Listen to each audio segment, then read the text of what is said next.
Handsome Johnny Roselli, Handsome Johnny Roselli, Handsome Johnny Roselli.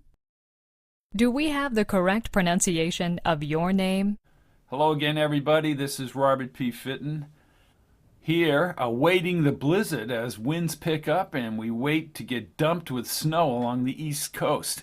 Today we're going to talk about Johnny Roselli.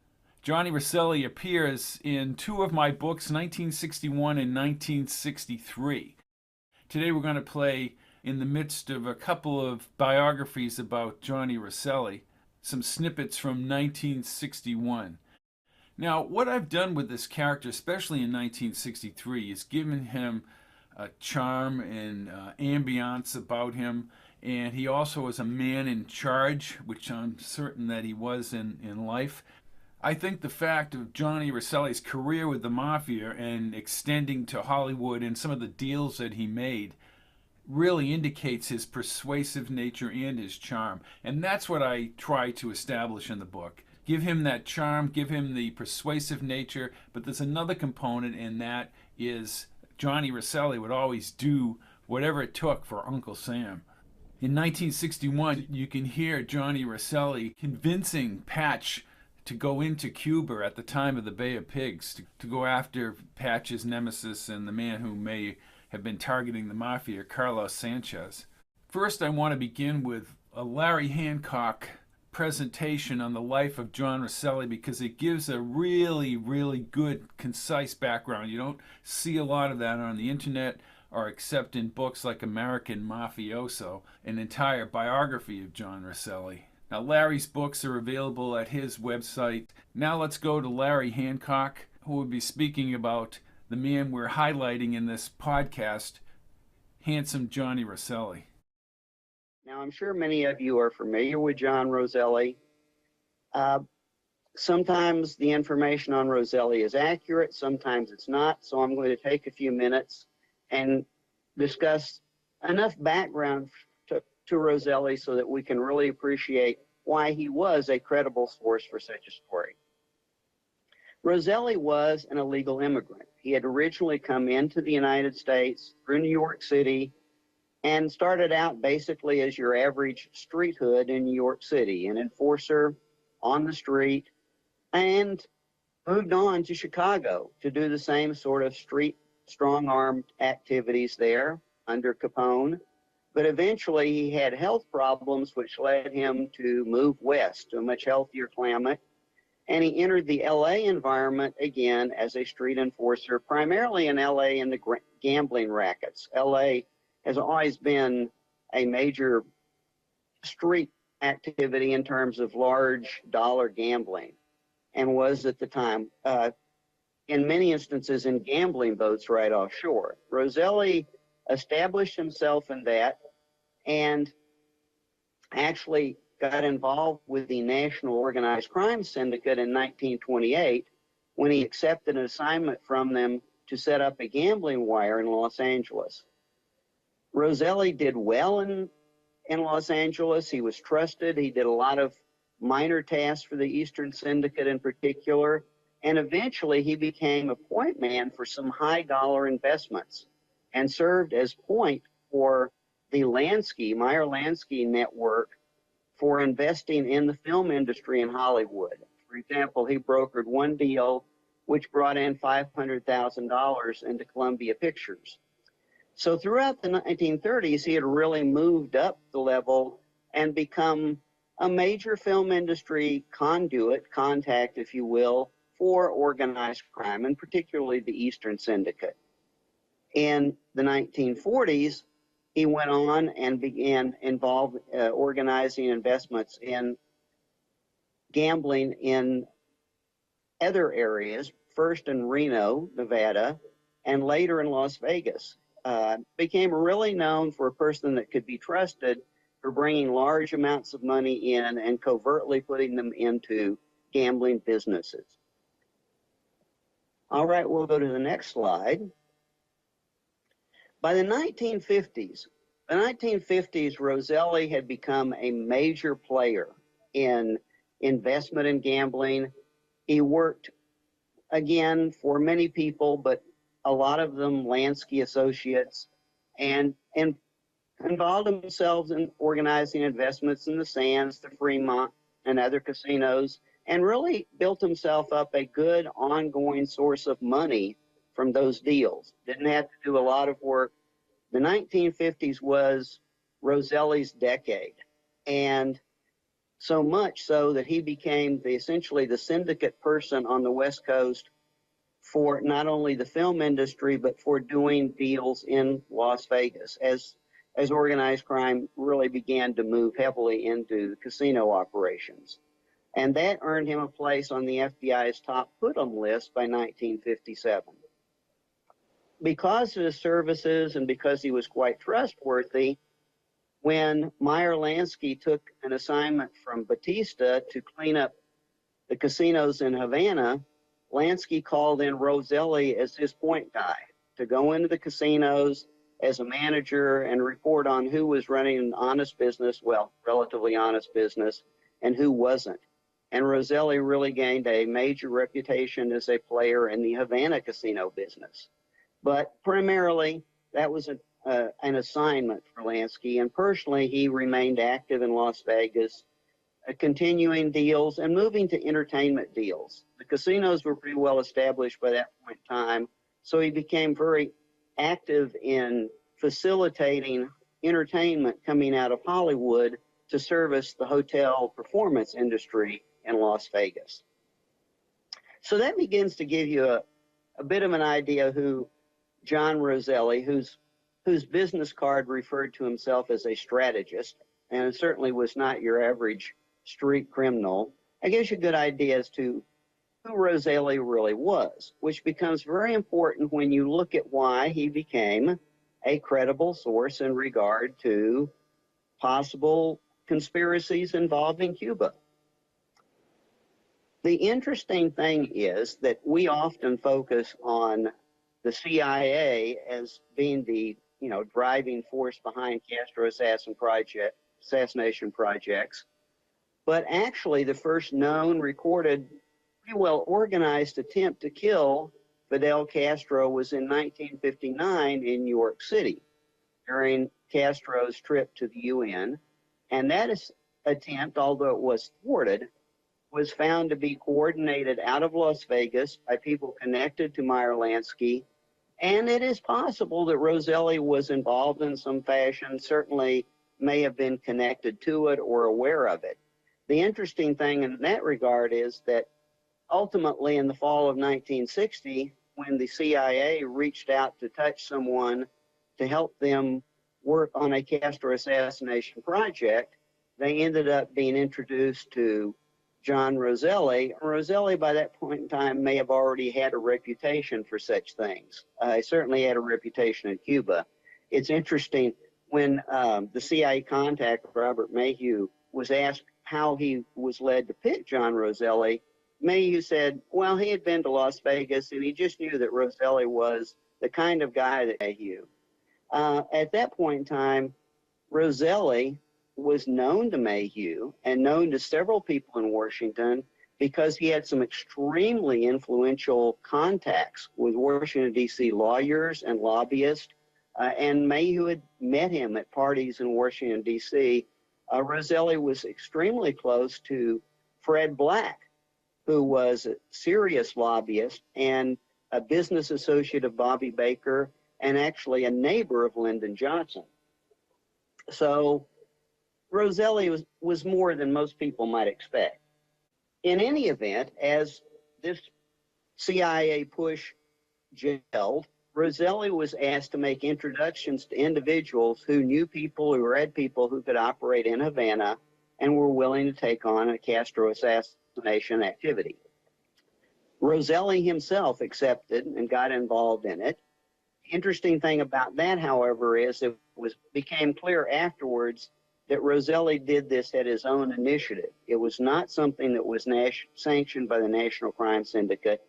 It may have been given a head nod by Meyer Lansky, but it was a very dangerous project, and as history would prove, led to Roselli's downfall and the downfall of pretty much everybody involved in it. So it was a high-risk proposition that Roselli engaged into, and would essentially spell the end of his heyday in both Vegas and Los Angeles and Hollywood. Let's go to the next slide and elaborate on that a little bit. What we do know at this point in time is that this Castro plot itself was not nearly as compartmentalized as we would have once thought. At one time, we were led to believe that really nobody within CIA operations, nobody within the Cuba project knew about it. Well, now we've seen documents that show that there was big money in it, that Roselli himself was given some $200,000 in cash out of the Cuban operations, and it was authorized by both Bissell and J.C. King and countersigned by Cuban Operations Chief Easterline. So the whole point that nobody knew that there was a CIA assassination project going on is just totally wrong. It was compartmentalized, but it was well known by the chief players in CIA Western Hemisphere and JMARC. That's an interesting thing for us in the larger perspective, but as far as this story goes and the backstory to that newspaper column goes, the bottom line was that early on in the project, the whole thing became compromised. The FBI learned about the CIA project due to an arrest and a bugging thing in Las Vegas involving Mayhew and Giancana and the Andrews sisters. No need to go into that. But the point was that the first attempts in 61 all failed. And the only thing that really happened is the FBI became very much aware of what the CIA was trying to do and very much aware of John Roselli. And Roselli's activities at that point in time became highly compromised because Hoover was more than interested in collecting any information on this that he could and using it as leverage with RFK and with the Justice Department. So at that point in time, Hoover ordered a massive surveillance project on Roselli that began in 61 and continued and was ongoing in 1967. And as you can imagine, once somebody gets that sort of FBI heat on them, some of the people that have been doing business with them become a little cautious. And so at that point in time, by 62, 63, Roselli's influence as a deal maker really began to sour. Going on, Castro assassination phase 2. So Roselli was doing himself no favor by his involvement in this Castro project. He's certainly doing himself no favor from a financial standpoint, what he might have been doing for someone else and for influential purposes. That's another story. But he agreed to in the fall of 62, he agreed to continue his involvement, agreed in a meeting with William Harvey to participate in the ZR Rifle Executive Action Program, although that would not have been known to Roselli. Roselli just knew that he was being asked to continue with the Castro assassination attempt. Harvey himself had gotten very involved in this, had worked initially with some support by James Angleton. The whole point of the project was to run it, and largely like Angleton had been running certain counterintelligence projects and set up the assets to be used as communist agents. That's another story. That leads us back to ZR Rifle. But what I'm interested in here is talking about the fact that Roselli did agree to participate, tightly bonded with Harvey, and for our purposes, all of this was absolutely known to the FBI. Because of the surveillance that they had going on against Roselli, the FBI was quite aware that the projects were continuing. They were quite aware of his contacts with Harvey of the CIA.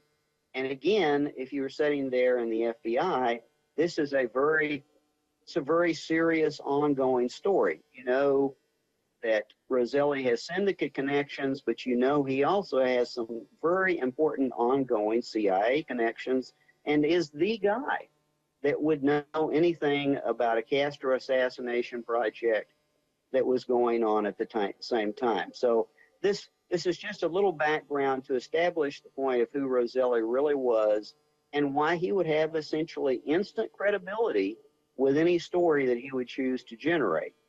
As you can imagine, if you were in Roselli's shoes with the FBI tapping the phones in your apartments, monitoring who your girlfriends were, monitoring and getting phone records from every hotel and motel that you travel to, having your parking place under physical surveillance. And we're talking about surveillance of a level of, they knew when, and I've seen reports. I mean, there are thousands of pages of reports on this Roselli surveillance. They knew when he was in LA. They knew when he was at his girlfriend's. They knew when his girlfriend's was there. They knew when he was in Las Vegas and who he was having drinks with in Las Vegas. They knew when his car was gone from his parking place. This is pretty massive stuff. And as a matter of fact, by that point in time, by 1966, they had determined that he was very likely that he was indeed illegally in the country, and they had begun to offer him deals as an informant. Lots of FBI pressure on Roselli, lots of offers to do deals, to provide information, all of which Roselli assiduously rejected. He could have had a deal anytime he wanted with the FBI. For that matter, if he had wanted some kind of other deal, he certainly had access to people in Washington, D.C., through Fred Black, all the way to Lyndon Johnson and his staff. But Roselli was not interested in doing any deals. Instead, he went very low profile, stayed largely in L.A., used the money that he already had coming in from his various deals, and essentially went into retirement. That would be the first half of 1966. As 1966 began to go into the fall, and as District Attorney Garrison began his investigations, and as most of you know, Garrison's investigation during the early months was kept relatively quiet. It wasn't a media story. It wasn't the press. Garrison was going about it. The fascinating thing, however, is that in December of 1966, Roselli, who had been seriously attempting to keep a low profile, suddenly went to Washington, D.C., went to a very well-placed and influential lawyer connected to both Lansky and Mayhew, a lawyer who had been cleared by the CIA and used by the CIA in certain contacts beforehand. And Roselli gave this lawyer, Morgan, a detailed story about the efforts to kill Fidel Castro. And beyond that, he told Morgan that they had resulted in the death of JFK because Castro's people had captured one of the assault teams, somehow turned them around, and forced them to go back to the United States to kill JFK. Now, this is not the kind of story you want to be telling in Washington, D.C., if you're trying to maintain a low profile and not come any further to the attention of the FBI. So one of the questions that has to be seriously asked is, why would Roselli do something this dramatic and something this stupid? That's something to think about a bit later, but let's go to the next slide and see what happens with this story. The first thing that Morgan did was to pitch the story to a media person that he knew personally, Jack Anderson, who was an associate of a true superpower at that point in the press, Drew Pearson. Jack Anderson set up a meeting with Morgan and Pearson took the story to Earl Warren as well. As fascinating. So at the same time, Morgan is going to the media, we have people that are taking this new conspiracy story to Earl Warren, to the Secret Service, to Chief Rowley, and Rowley passes it to the FBI. And none of these individuals want anything to do with it. Now, a very interesting thing of that, of course, is the Secret Service may not have known what was going on. Earl Warren may not have known what was going on with John Roselli, but the FBI certainly knew that John Roselli was in a position to tell a real story about Castro assassinations. New Orleans, and this is in February, that Johnson himself was somehow involved in the assassination. Let's go to the book 1961, Hotel Fontainebleau. Johnny Roselli convincing Patch Kincaid to go into Cuba at the time of the Bay of Pigs. Two men in dark suits and thin ties stood on either side of a wide-open door to the top suite. The rich blue Atlantic horizon stretched across the window span. Baxter motioned Mankiewicz and Patch to stop as Morles and Massifier disappeared across the silky apricot rug. Frank Regano, in a rich blue suit, his hair slightly greased and receding, approached the suite doors. He raised his brows to Baxter, but shook Mankiewicz's hand. I don't believe we've met. I'm Frank Regano. I'm legal counsel for Mr. Trafficante. Ray Mankiewicz. Hello, Patch. He shook Regano's hand. Good to see you again, Mr. Regano.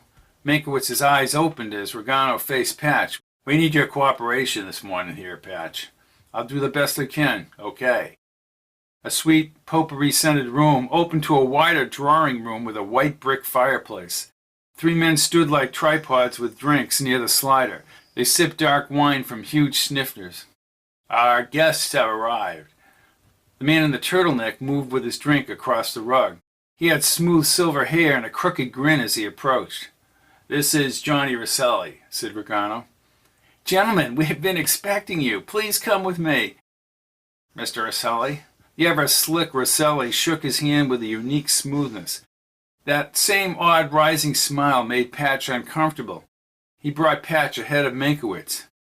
Mr. Giancana and Mr. Trafficante wish to meet you both, said Roselli. He had a charming voice and a smoothie delivery.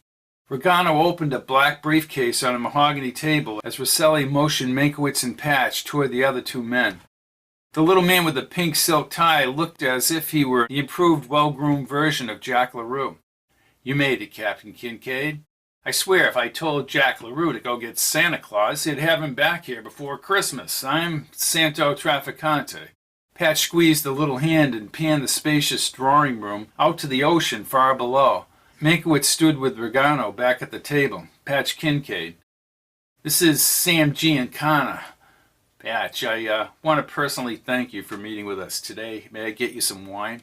Giancana personally poured the red wine into 2 additional snifters. He handed a snifter to Mankiewicz and brought the second snifter to Patch. Patch took the rich and full wine to his lips. Very good. Regano slipped Trafficante a vinyl-covered report.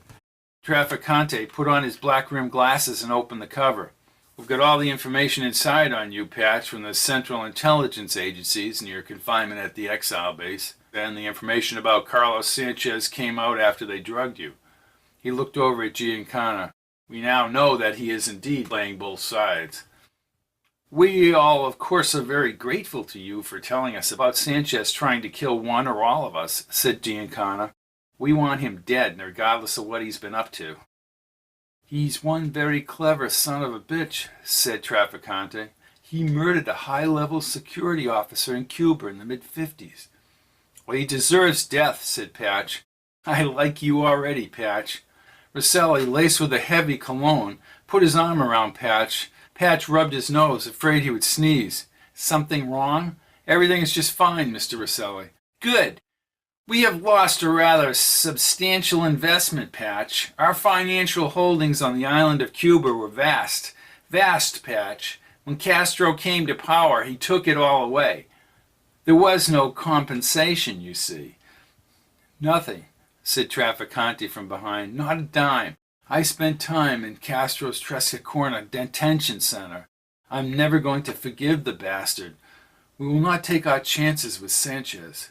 See what I mean, Patch? Giancana stepped forward. There's a widespread belief, Patch, that Cuba is a political situation, and in a sense, maybe it is. For us, it's simple. Cuba is a financial situation. We want our property back. We want to, how can I say this? We wish to push aside those responsible for taking our property. But first things first, we would all like to live. Patch savored the wine in his mouth. That's a pretty good plan. Roselli and the others laughed. We all have the same ends as the brigade, the exiles, and the U.S. government. Listen, we know you've got every intelligence officer who's somebody is confused as hell. Word is that your story bubbled up to the administration. Like Johnny and Sam Giancana alluded to, we don't give a rat's ass about this time travel cover. You've got it in for Carlos Sanchez. Good, good. You want him dead. We want him dead. We want you working for us because nobody knows who you are. We can always use someone with no identity to help do work for us. But I really don't know where Carlos is. Roselli produced the cockeyed smile. Mankiewicz and the intelligence boys have no idea exactly where Carlos is, but we do know that he'll defect during the attack on Cuba. He has asked to defect to the United States, but he's a goddamn liar. How do you know that? Trust me, said Roselli. Trafficante took a step toward Mankiewicz. We'll arrange with our operatives in the agency for you to be on a mission before or during the invasion. Just keep all contact between us and Attorney Regano to yourself. We will coordinate with our contacts in Cuba so you know where Carlos will be. Mankiewicz shrugged his shoulders. Be rather difficult not to tell the CIA if they start questioning us. If either of you tells what we tell you, you will both be killed within 24 hours. On the other hand, said Mankiewicz, silence is a great peacemaker. Your job will not be to kill Castro. You will kill Sanchez, so he will not be a threat to us. You will have the information you need to locate him. Why not send a professional killer in to get Carlos Sanchez, Mr. Trafficante? Roselli patted Mankiewicz on the back. I have people on the ground, all experienced, expert marksmen, thugs, killers, will do anything for money. But he raised his index finger and slowly shook his head. None of them wants Carlos dead, nor can they be easily inserted into the operation, said Giancana. Trafficante removed his glasses. You are the man we want flown into Cuba, and we'll sell the government on the plan. Patch studied their faces. They all awaited his reaction to the proposal. We need weapons. We'll give you an additional incentive to complete this mission, Patch. Your fiancée, Kate. Kate is dead, Mr. Trafficante. No, they tricked you on the shortwave in the camp, said Giancana. Yeah, you fell for it, pal, said Roselli. What? He asked as his breathing accelerated. How can I believe you? They didn't kill her, said Roselli. Listen, if you take care of Carlos, we'll have Kate right here in this room waiting for you when you get back. You're lying. The right side of Roselli's mouth curled as he eyed his friends. Johnny Roselli says he'll produce the girl. He will produce the girl. I have no reason to say differently. I would have offered you money or something else. Kate is still here in Florida, so I'd go in alone. You will be flown in and you will be accompanied by 2 people, chaperone. Roselli finished his wine. Patch, you upset the apple cart knowing about that professor defecting to the Russians. You've got some kind of connection. Your goal of killing Sanchez aligns with our goal of staying alive. And just another added thought, you pull this off and we will protect you. You will have to work for us. You will leave in coordination with the invasion, said Trafficante. Patch stared at the slick Roselli. Listen, said Roselli, I know they buffaloed you, but she is alive. Okay, now you're going to buffalo them. You'll be meeting with them here in Miami in the next few days. Play along with them, but remember, we want you to kill Carlos Sanchez. Mr. Roselli, nothing would give me greater pleasure. Good man. Listen, you relax here today and for a few days, said Roselli, putting his arm around Patch again. We'll cover it up on our end. I'm proud of you, Patch. You've got guts. You're a good American. The warm, moist air hit Patch's face as Roselli brought him outside to the balcony. Hundreds of people below were sprawled out on loungers or swam in the blue pool under the palm trees. More were out on the white sand beach. As the ocean waves approached the beach in slow synchronization, he thought about Roselli's proposed mission, but retrograde and being ripped into the future at any moment hung over his head. I wanted to include Jack Anderson's report on John Roselli. I've edited it from the original complete Jack Anderson report on the assassination I believe this was in the 80s when Jack Anderson made this report. but I wanted to highlight the Roselli part of it to give more perspective on how he was involved in the plots to kill Castro and eventually how it turned into the Kennedy assassination. Roselli recites the Castro lie about the Kennedy assassination, and I think that part should be overlooked. He may have been protecting many people with that lie, as did the anti-Castro Cubans and other people in the CIA after the Kennedy assassination. Now here's Jack Anderson's report, albeit a little edited, but on Johnny Roselli, and then I'll get into the last snippet here. He was not a good man in the civilized sense of the word. He was a hoodlum who grew up to be a big-time gangster and a professional killer. His name was John Roselli, Johnny to those who knew him, and despite the life of crime he led, he had a reputation for telling the truth. He was recruited by the CIA to assassinate Castro, and later he began talking. He testified before congressional hearings where he couldn't tell all, and he talked to me secretly where he did. Now, I started talking with him 20 years ago on a story about the plot to kill Castro. But over the years, his information led me to a much bigger story, the Kennedy assassination and cover-up. No, Johnny Roselli wasn't a good man, but he had a great tale to tell. Johnny Roselli, one-time hitman for Al Capone, godfather of Las Vegas, and Chicago crime boss Sam Giancana's right-hand man. I contacted Johnny because I learned he had a dramatic story to tell, and he had a surprising way to tell it. Johnny was very eager to be able to say to the mob, to be able to say to the grand jury, to be able to say to any congressional investigators that he had never spoken with you, nor me, nor anybody on the comm, and that he had never met us. So Johnny's attorney set it up so that he would speak with Johnny, and we would be on hand. We would feed the questions to Johnny through the lawyer. The questions were propounded to me, and Johnny would answer the questions to me. In other words, I'd be a silent questioner, and you would hear the answers, but he would not talk directly to you at that time, though I know later he did have a number of meetings with you. Over the years, Johnny and I met several times.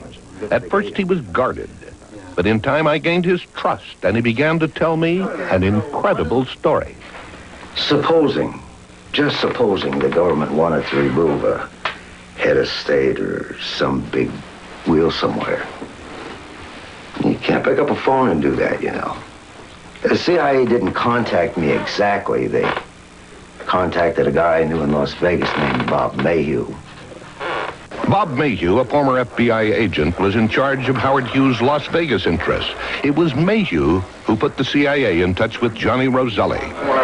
Sheffield Edwards from the CIA, who was my main contact, told me about the desire to get rid of Castro and asked me if I would consider making a contact with Roselli.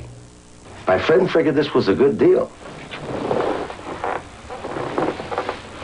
We'd win some points with the government, win some points with our own people.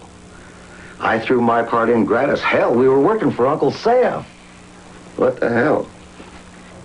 Anything for Uncle Sam. All you do is tell you Uncle Sam wants it. You had Johnny. Anyway, we went down to Florida. You know, you can't work in somebody's territory without a proper introduction. It's just not good. You got to show the men some respect, you know? It's really important. For the CIA plot to work, Roselli would have to enlist the aid of Santos Trafficante, Florida mob boss. But Johnny didn't know Trafficante. So they brought Sam in to Miami, introduced him to Trafficante. Sam Giancana was one of the most interesting guys, challenging guys, an arrogant guy, a real dem, dees, and dozer. He was a ladies' man. I never could figure out why the ladies liked him because he was so ugly. But he was a killer, killed many, many people by his own hand and ordered the killing of many, many others. We hooked up at Fontainebleau with this guy named Sam and a guy named Joe, and we got the arrangements all together there. It was at this secret meeting that the CIA and mob hitmen conspired to poison Fidel Castro. Pellets, powders, capsules, you name it. The problem is access. getting close enough to Castro to use the stuff. That's not a problem. Access wasn't a problem for the mob. They still had a criminal underground in Cuba left behind after Castro's revolution. They gave me some poison, and I gave it to a guy who knew Castro's cook. The CIA said this was some kind of drug, make him look like he had a heart attack or died natural or something like that. There was a little clip down in one of the Florida papers, and Johnny told us about that. And Johnny said they went wild when they saw that he had had an well, apparently he'd just eaten too much at one of his non-stop suppers and had gotten indigestion. But it had not been, he hadn't been poisoned. And of course they were just crestfallen when they found out that it was mere an indisposition of the stomach rather than an active poisoning. But they had thought that indeed the cook had gotten through and had gotten him. We kept trying to kill that son of a bitch. 6 times we went for him. One time I went alone. The last time, I guess, was in '63. We sent in 3 Cuban snipers. Belgian rifles, scopes, the whole works.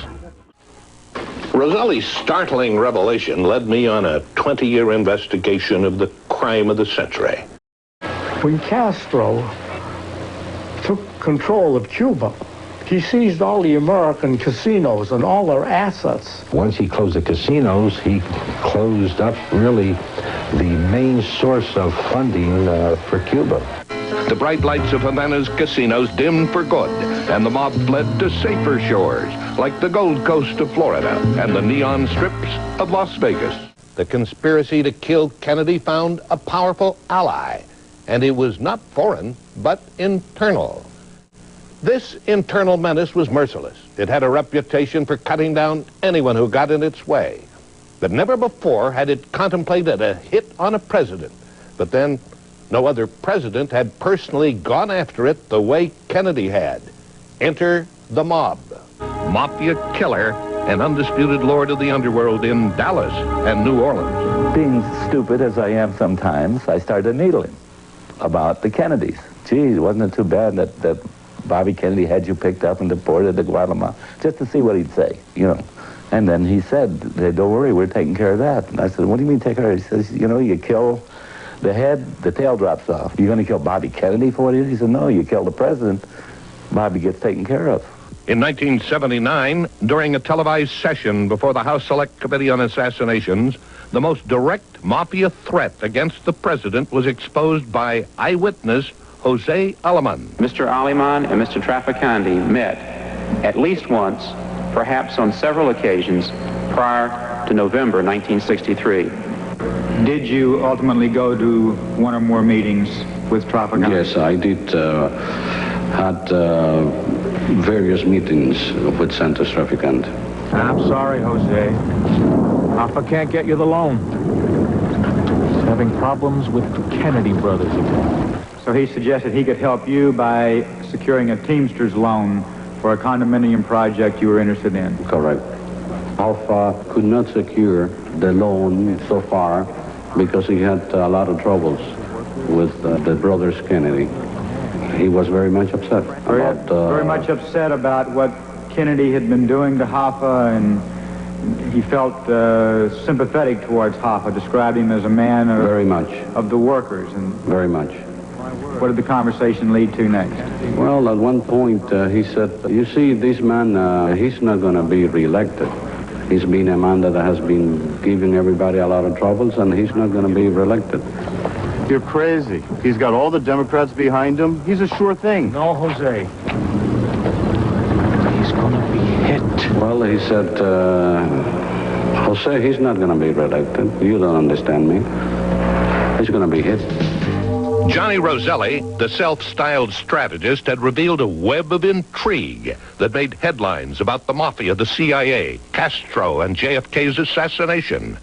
But that was just the beginning of his revelations. The way I heard it, the Cubans handed over Oswald. They figured he was a perfect fall guy, a real crackpot. They said he was good with a rifle. Not that it mattered. Kennedy was going down that day whether he hit his mark or not. Oswald was a patsy or a chump, really. His uncle or something ran the numbers in New Orleans. Ruby was one of our guys, strictly small time. He started like I did in Chicago with Capone, but he was strictly an errand boy. That's all. That's all he did. Anyway, he was in real good with the Dallas cops, and when we gave him the call, he responded. He didn't have a choice, really. Oswald had to go. He just knew too much. At least that's what I heard. The text of the Roselli's story was later supported by Senate committee hearings when George McGovern testified about his own meetings with Fidel Castro. Roselli appeared before the Senate committee on Monday of the following week, just 4 days after Giancana's murder. In secret testimony, he told what he knew, in part, calmly, as if he were eating breakfast. Tom Wadden and I appeared with John when he was called before the Senate committee, and we were present during his testimony. Did the committee ask him about the assassination of John F. Kennedy? John testified that he was napping. He was awakened from his nap and was told that President Kennedy had been assassinated, and his first reaction was the Cubans must have gotten him. Eventually, he said he knew who the assassins were. I never did. He never did tell me the names, but I know he did speak of it in Washington, D.C. And this is not something that he would have invented? No. No. He was too shrewd to do that. Roselli's credibility was further investigated during the House Select Committee hearings in 1979, which affirmed a conspiracy theory involving a second assassin or assassins. Either Roselli guessed it, or it was true.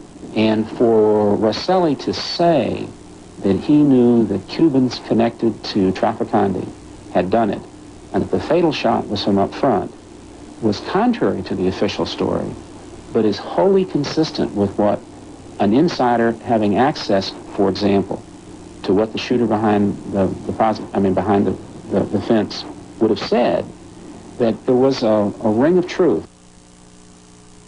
Johnny Roselli would become the man who knew too much, and he would eventually pay the price. For several years after the president's assassination in Dallas, witnesses and informants began dropping dead like so many autumn leaves in November. One of the first to drop, my best informant, Johnny Roselli. In 1976, Johnny Roselli had retired to Florida. On a balmy afternoon, he went deep-sea fishing with some unidentified friends. Santos was definitely looking to have him hit. Sorry, Johnny. You talk too much. He called him Johnny in the drum. He wasn't supposed to pop back up. That was somebody made a mistake. And here is Roselli again, speaking with Patch of a little bit of fluff, a little bit of persuasiveness, a little bit of charm, and always looking out for Uncle Sam. Then the doors open and the same two men in smooth dark suits and thin black ties guarded the outside of the suite. The blue ocean caught his eye, but then Johnny Roselli appeared, dressed in a navy pinstriped suit. He waited for them across the apricot wall-to-wall carpet. A wide smile enveloped his face as he extended his hand to Patch. Patch already sensed the king's men in the air. "Captain, I'm so glad to see you and Ray here this morning." Then he shook hands with Mankiewicz. "My hat is off to you both. What you're going to do is nothing short of extraordinary." Roselli patted Patch on the shoulder. He motioned them to the spacious drawing room. A bald man in a gray suit and red tie smoked a cigarette near the deck sliders in front of the ocean. The third man wore an army dress uniform. He stood at ease in front of the white brick fireplace. "Ray Mankiewicz and Captain Kincaid, I want you to meet Colonel Irwin and Rupert Montague." Mankiewicz's formal manner broadened on humorous. Patch said he enjoyed meeting them, but he was increasingly apprehensive about these men being in charge of his mission to Cuba. "This is an interesting beginning to a military mission," said Patch. "Consider it a committee of perspective," said the ever-slick Roselli. Patch raised his brow and looked Mankiewicz in the eye. "I think Joe and Sam and all of us have the same goal, but for different reasons," said Montague with a ready smile. The colonel stayed in front of the fireplace. His voice filled the room. "I think what Mr. Roselli is saying cannot be understated. I originally, on behalf of individuals in the U.S. government, contacted Mr. Roselli for certain services. He refused any compensation. Roselli's deadpan serious face unnerved Patch. Last month we all met here at the Fontainebleau. My assistant and I provided certain items to issue the demise of Castro. My point in bringing you up here, said the colonel, is to demonstrate the weight of political, military, and intelligence power behind the pending invasion as well as your particular operation. My only thought is to get rid of Carlos Sanchez, said Patch. Understood, said the colonel, but keep in mind, if you get the opportunity to kill Castro, you'll be saving the lives of thousands who will die as long as he is alive. Patch envisioned New York City swallowed up in the nuclear holocaust. Certainly. So, we're going in before the actual invasion of Cuba, asked Mankiewicz. Correct, said the colonel. I can't tell you exactly where at this moment. We're tracking Sanchez with a number of on-the-ground contacts. As you know, he expressed an interest in defecting to the United States also last month. We're not fooled by Castro's actions. His knowledge or rumors of the invasion has prompted him to place one of his most ruthless assassins, Sanchez, in the vicinity of the landing point. All I need is an M1, said Patch. You will be fully equipped, thanks to Rube Montang. Patch nodded at Montang, who had lit another cigarette. We have others involved in this operation, backups, said Roselli, with the goal of killing either Castro or Sanchez. We had high-level people presenting this. Buford Adams approved of this mission because we added Castro to the component. I have a dumb question. What's that? Once we accomplish this mission, how the hell do we get out of there? Roselli did not have an answer and looked toward the colonel. The colonel stepped forward for the first time. That information will be forwarded to a member of Intercept who will accompany you to Cuba. And who might that be? Asked Patch. I can't release that name right now. He will have maps and the mission plan, as well as the means to rendezvous with the brigade once they are sure. He will also have radio communications with our ground contacts, perhaps Sanchez himself. Sounds as if you've got this planned very well. This aspect of the invasion is planned well. I'm not so sure about the landing point and the coordination of the main thrust with the air attacks. That's right, said Mankiewicz. They did change the point of landing of this invasion. The colonel nodded. I won't say this isn't without risk. You'll be in the middle of a battle with both sides ready for victory. We understand that, said Patch. If anything happens to us, you'll have to kill Carlos. Roselli crossed his arms. After your information, Patch, if we don't kill him, he'll get one of us for sure. You get rid of this bastard and you'll be set with us for life, believe me. Patch did not care about being all set for life. He cared about the terrorist who killed Mankiewicz in the future being stopped now. I want you to head down to the pool area. Find Jack LaRue. LaRue will pick it up from there. Patch nodded. We're good to go. Don't let me down, kid, said Roselli, grabbing the back of his neck. And you get to reunite with your fiancée. Carlos Sanchez must die. This is Robert P. Fitton, and I've been zooming back into the past.